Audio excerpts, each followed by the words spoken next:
Students, welcome to the Global Online, your most reliable learning platform for CLAT 2026. In today's session, we will solve previous year questions from the legal aptitude section, including passage-based question designed to test your legal reasoning, interpretation, and analytical skills.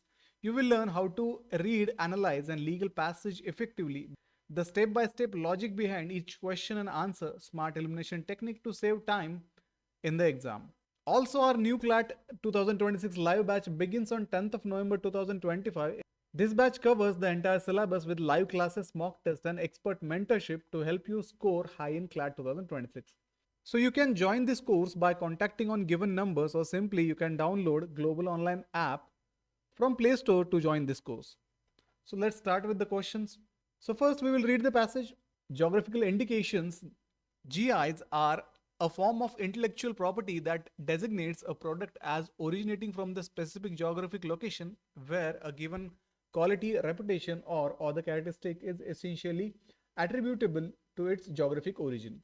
GIs protect names that are used to identify product with specific qualities or characteristics due to their geographic origin. For example, Champagne refers to a sparkling wine produced in the Champagne region of the France, and Darjeeling tea refers to tea grown in the Darjeeling region of India. The protection of GIs ensures that only products genuinely originating from the specific regions are allowed to use the geographical name. This helps maintain the product's reputation and quality, prevents misuse or imitations, and supports local economies by promoting regional products.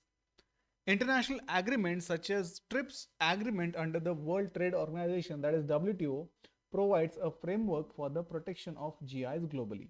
So basically this passage explains geographical indications, that is GI, as an intellectual property rights that protects product names linked to a specific place when the product's quality or reputation are essentially due to that origin.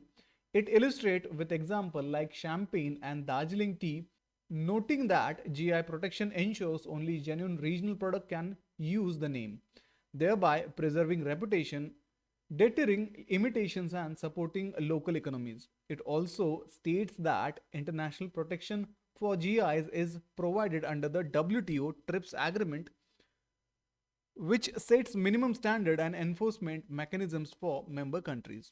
So let's see questions. Which of the following statement about geographical indications, that is GI, is not true?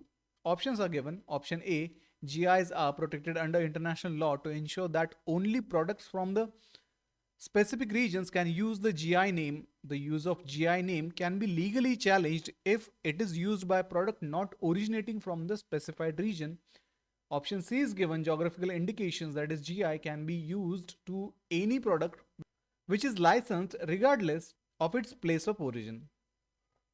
Option D, the TRIPS agreement under the WTO establishes a framework for the protection of GIs on the global scale.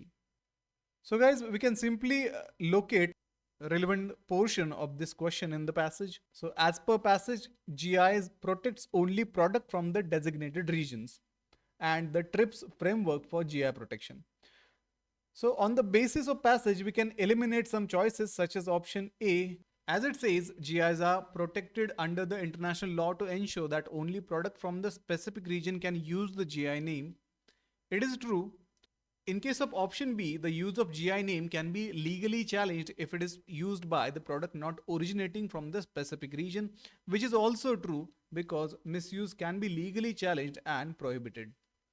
In case of option D, the TRIPS agreement under the WTO establishes a framework for the protection of GIs on the global scale. It is also true because TRIPS establishes a global framework for GI protection. While in case of option C, geographical indications, that is GI, can be used to any product which is licensed regardless of its place of origin. This one is not true. A GI cannot be used for any licensed product regardless of origin. Origin is essential. Hence the option C will be the correct answer here. Let's see next question. If the product name Darjeeling tea is produced outside of the Darjeeling region, which of the following legal action is likely to be taken under GI protection law? So we have options here. The product can still be sold but with the disclaimer about its true origin. Option B, the use of a GI name that is Darjeeling tea can be legally contested and potentially prohibited. Option C, the product can be sold under different GI name of non-Darjeeling tea. Option D, the product can be marked as a Darjeeling tea and will face no legal consequences. So guys, as per the passage, GI misuse can be contested and Darjeeling tea is a protected GI. Hence, we can eliminate option A, which state the product can still be sold but with a disclaimer about its true origin. So this can be eliminated because disclaimer does not cure GI misuse, still it will be infringing. Hence option A is eliminated. Option C, the product can be sold under the different GI name of non-Darjeeling tea. This also can be eliminated because not Darjeeling tea as a GI is a meaningless and not permitted to evade protection. In case of option D, the product can be marketed as Darjeeling tea and will face no legal consequences. This one is incorrect because it will going to face some legal consequences. But in case of option B, the use of GI name Darjeeling tea can be legally contested and potentially prohibited.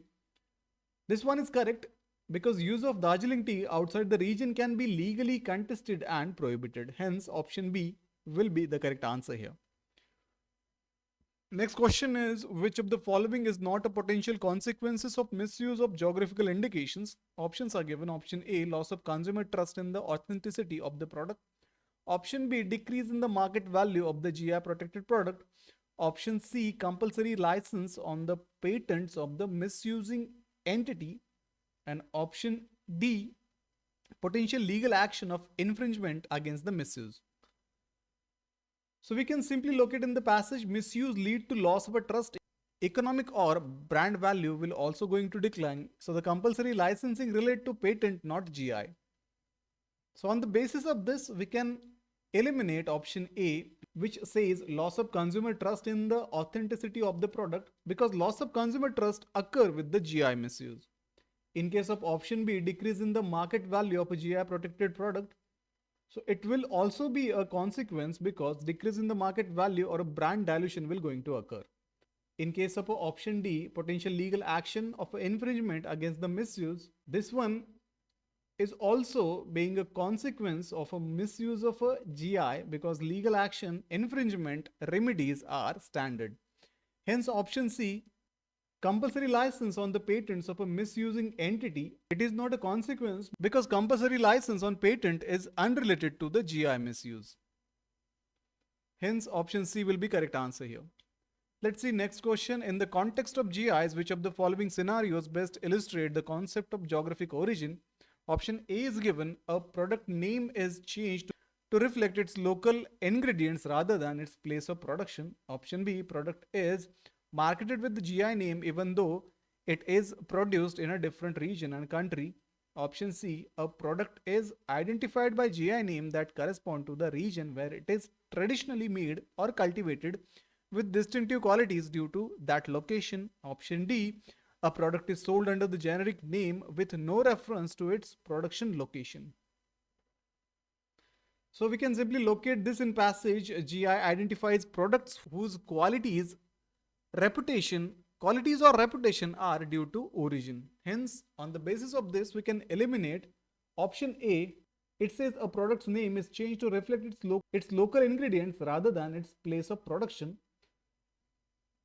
Because changing name to reflect ingredient, not origin, misses the point. In case of option B, a product is marketed with the GI name even though it is produced in different region and country. So marketing with the GI from different region is a misuse. It is not an illustration.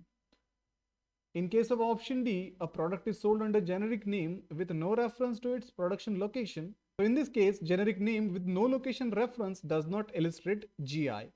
Hence option C, a product is identified by GI name that correspond to the region where it is traditionally made or cultivated with distinctive qualities due to that location, is a correct because GI respond to the region where traditional production occurs and qualities are due to that place. Hence option C will be the correct answer here. Let's move to the next question. Choose the most appropriate objective of a TRIPS agreement concerning geographical indications. Option A is given to harmonize intellectual property laws across member countries. Option B to ensure uniform product labeling standards globally. Option C to provide a framework for the protection and enforcement of geographical indication among WTO members. And option D to promote international trade by standardizing product names and prices. So in case of this, TRIPS set minimum standard and enforcement for IP including GIs among the WTO members. So on the basis of this, we can eliminate option A because broad harmonization is not the most precise objective here. In case of option B, it is also can be eliminated because product labeling standards are outside TRIPS core scope.